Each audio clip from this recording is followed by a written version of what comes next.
Nous devons prier avec foi en Dieu. Il ne rompra jamais ses promesses et sa parole s'accomplira certainement. Dieu répondra à nos prières au-delà de notre demande et de notre imagination. Or, à celui qui peut faire par la puissance qui agit en nous, infiniment au-delà de tout ce que nous demandons ou pensons, à lui soit la gloire.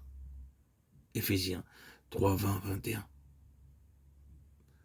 Parfois, notre foi est si faible que nous doutons même de recevoir un peu de ce que nous avons demandé.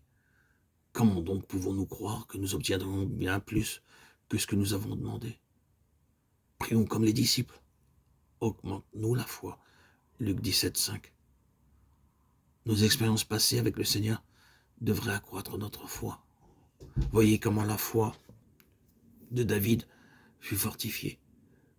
David dit encore: l'Éternel qui m'a délivré de la griffe du lion et de la patte de l'ours me délivrera aussi de la main de ce Philistin. Ici, il s'agit de Goliath, le géant. 1 Samuel 17, 37. Ne vous souvenez-vous pas comment le Seigneur vous délivra aussi par le passé de beaucoup de lions et d'ours? Alors, chers enfants de Dieu, mes chers amis, auditeurs, auditrices, frères et sœurs en Christ, pourquoi doutez-vous? Ce même Seigneur ne vous délivrera-t-il pas de cette nouvelle épreuve qui vous paraît aussi grande que ce géant Goliath? Ayez foi en Dieu, Marc 11, 22. Dieu accroît également notre foi en lisant dans sa parole, la Sainte Bible, la manière selon laquelle il aida son peuple.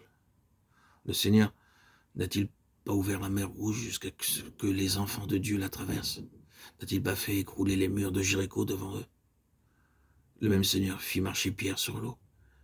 Il fera des merveilles pour vous aussi, parce que Jésus-Christ est le même hier, aujourd'hui et éternellement. Hébreux 13, 8.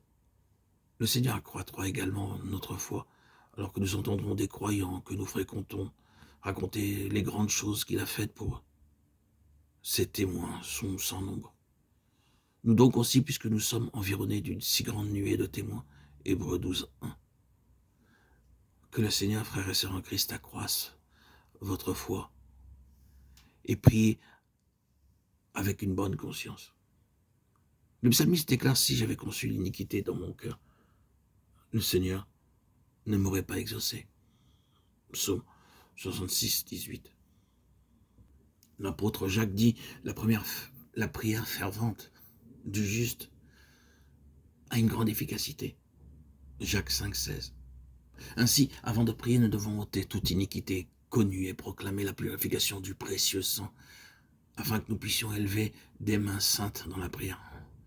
L'apôtre Paul dit: je veux donc que les hommes prient en tout lieu, en élevant des mains pures, sans colère ni mauvaise pensée.